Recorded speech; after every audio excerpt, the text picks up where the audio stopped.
சிறகடி காசை அடுத்த வர எபிசோடில் பார்த்தீங்கன்னா மீனா ஒரு மாதிரி பயந்த மாதிரி இருக்காங்க. அவங்க வந்து ஏதோ மறைக்கிறாங்க போல். என்ன ஆச்சுன்னே தெரில. ஊருக்கு போயிட்டு வந்ததுலேருந்து இப்படியே இருக்காங்கன்னு சொல்லிட்டு வீட்டில் எல்லாருமே கேட்குறாங்க. ஆனால் மீனா வந்து ஒன்றும் இல்லை, நான் நார்மலாக தான் இருக்கேன் அப்படின்னு சொல்லிட்டு சொல்கிறாங்க.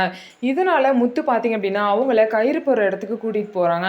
அங்கே போயிட்டு அந்த சாமியார் பார்த்தீங்க அப்படின்னா மீனாவோட கையை பிடிச்சிட்டு முத்துவை வெளியே அனுப்பிச்சிட்டு பார்த்தீங்க அப்படின்னா, உனக்கு ஏதோ ஒரு பிரச்சனை இருக்குது, நீ ஏதோ ஒரு உண்மையை மறைக்கிற, இல்லை அதை வெளியே சொல்ல முடியாமல் தவிச்சிட்டு இருக்க அப்படின்னு சொல்லிட்டு மீனாவை பார்த்து சொல்கிறாங்க. இது வந்து கூடிய சீக்கிரம் சரியாயிரும், நீயா எப்போ வந்து நல்லது நினைக்கிறியோ அதை நீ பண்ணு, இப்போதைக்கு இந்த கயிறை உன் புருஷன்ட்டு சொல்லி கட்டிக்கோ, எல்லாம் சரியாயிரும்னு சொல்லிட்டு மீனாக்கு ஒரு கயிறை கொடுத்து அனுப்பிச்சி விட்டுறாங்க. மீனா போனதுக்கப்புறம் சிந்தாமணி வந்து வராங்க. சிந்தாமணி வந்து என் பொண்ணுக்கு எப்போ கல்யாணம் நடக்கும் அதை பற்றி கேட்க தான் வந்தேன்னு சொல்கிறாங்க.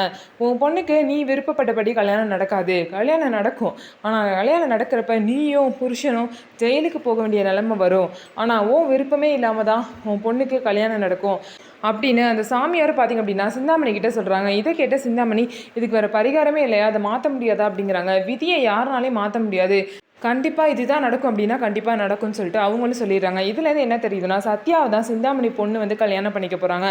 ஸோ இதனால தான் இந்த மாதிரிலாம் நடக்க போகுதுன்னு சொல்லிட்டு அந்த சாமியார் கணிச்சு சொல்கிறாங்க. ஸோ இதுக்கப்புறம் என்ன நடக்க போகுதுன்னு சொல்லிட்டு வெயிட் பண்ணி பார்க்கலாம். நம்ம வீடியோ உங்களுக்கு பிடிச்சிருந்தா நம்ம வீடியோவை லைக் பண்ணிக்கோங்க, மறக்காமல் நம்மளோட சேனலை சப்ஸ்கிரைப் பண்ணிவிட்டு பாருங்கள்.